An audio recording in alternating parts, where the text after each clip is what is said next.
मुळा धरणात पाणी उपलब्ध असताना नदीपात्रातील बंधारे भरून देण्यासाठी शासनाची चालढकल सुरू असल्याने नदीपात्रात पाणी सोडून नदीपात्रात कोट्यावधी रुपये खर्चून बांधलेले बंधारे भरून द्यावे अशी मागणी माजी खासदार प्रसाद तनपुरे यांनी पाटबंधारे विभागाकडे 15 दिवसांपूर्वी केली होती।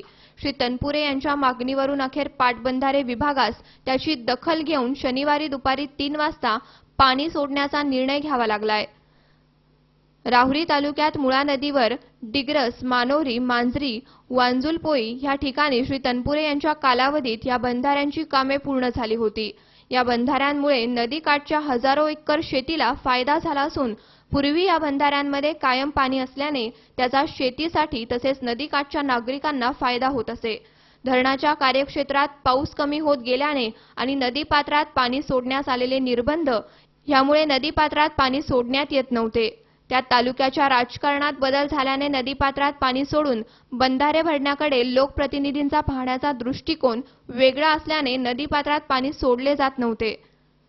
म्हणून श्री तनपुरे यांनी पुन्हा याबाबत पाटबंधारे विभागाकडे चौकशी केली असता कोणतीही हालचाल न दिसल्याने 8 दिवसात पाणी न सुटल्यास आंदोलनाचा इशारा दिला।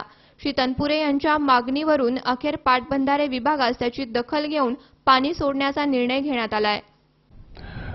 राहुरी तालुक्यामध्ये मुळा नदीच्या पात्रामध्ये डिग्रस, मानोरी, मांजरी आणि वांजुळपोई या ठिकाणी आपण 4 केटीवेअर्स बांधलेले आहेत।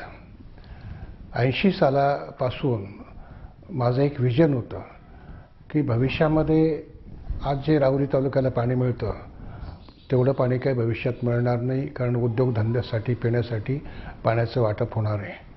अशा वेळेला कमी पाणी करणाऱ्या पाण्याची तरतूद आपण केली पाहिजे आणि म्हणून आपण महाराष्ट्र शासनाच्या मार्फत 2004च्या आधीच मुळा नदीवरती 4 आणि प्रवरा नदीवर 3 केटीवेअर बंधारे बांधून पूर्ण केलेले आहेत। यावर्षी धरण पूर्णपणे भरलं आणि साधारणतः 3 रोटेशन होऊनही काही पाणी शिल्लक राहील अशी परिस्थिती दिसत होती आणि म्हणून गेल्या 1 महिन्यापासून म्हणजे जिल्हा परिषदेच्या इलेक्शनच्या आधीपासून माझा पाठपुरावा होता की जर पाणी शिल्लक असेल तर हे कोल्हापूर पद्धतीचे बंधारे महाराष्ट्र शासनाने भरून द्यावे आणि त्यासाठी नदीपात्रामध्ये पाणी सोडावं आणि त्याला रिस्पॉन्स म्हणून शेवटी होत नव्हतं तर आम्ही त्यांना एक नोटीस दिली की जर तुम्ही पाणी सोडणार नसेल तर आम्ही मुळा इरिगेशनच्या ऑफिसमध्ये धरणं धरण्याचा कार्यक्रम करणार आहोत।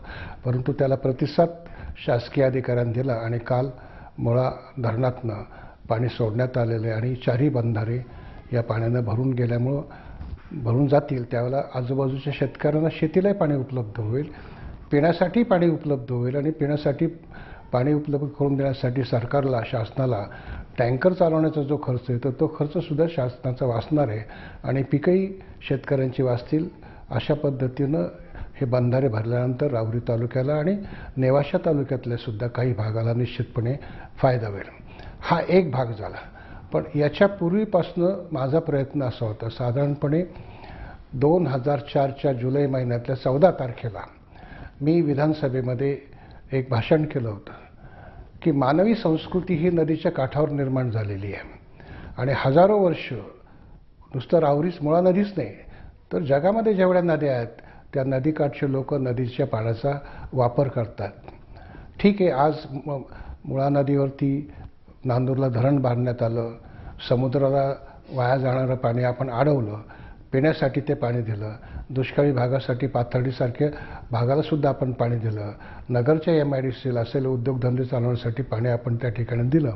पण हे करत असताना ज्यांचा मूळ हक्क आहे नदीकाठच्या लोकांना त्यांच्यासाठी मात्र कुठलीही उपाययोजना केली नाही आणि म्हणून मी विधानसभेत सांगितलं होतं की प्रकल्पग्रस्तासाठी सुद्धा स्टोरेजमधलं पाणी रिझर्व्ह ठेवलं, भागडाचारीसाठी नंतर आपण प्रकल्पामध्ये नसताना सुद्धा भागडाचारीसाठी पाणी रिझर्व्ह ठेवलं, प्रकल्पांमध्ये नसताना सुद्धा वांबोरी चारीसाठी पाणी उपलब्ध ठेवलं। MIDCला पाण्याची मागणी वाढते, शहराची पाण्याची मागणी वाढते आणि अशा परिस्थितीत आम्ही जी मूळची मंडळी आहोत नदीकाठ राहणारी यांच्यावर मात्र अन्याय होतो आणि म्हणून 2004 सालीच मी विधानसभेत ही मागणी केली होती की कुठल्याही परिस्थितीमध्ये प्रत्येक नदीच्या याच्यामध्ये जिथं जिथं धरणं झाले त्या ठिकाणी नदीकाठच्या लोकांच्यासाठी काही पाणी आपण राखून ठेवलं पाहिजे. आणि त्यावेळेचे जे तत्कालीन राज्यमंत्री होते बाळासाहेब थोरात, त्यांनी हे आश्वासन दिलं होतं की आम्ही याच्यावरती जरूर विचार करू आणि नदीकाठच्या लोकांच्यासाठी धरण पूर्ण ओव्हरफ्लो हो अगर न हो त्यांच्यासाठी काही कोटा आम्ही पाण्याचा रिझर्व्ह ठेवू. आणि म्हणून माझी ही पण मागणी आहे मुख्यतः, आणि ही मागणी मी सातत्याने करत आलेलं आहे की तुमचं धरण पूर्ण क्षमतेने भरलेलं असेल व नसेल, परंतु नदीकाठच्या लोकांच्यासाठी काही प्रमाणात पाणी हे सोडलं पाहिजे. नदी ही वाहती राहिली पाहिजे.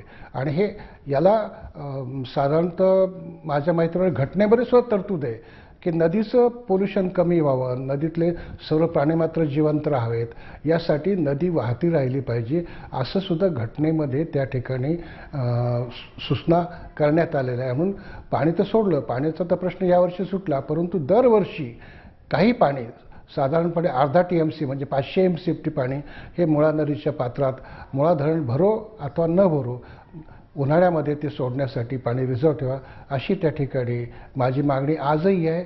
सतीश फुलसौंदर सह मनोज साळवे, C24 तास, राहुरी.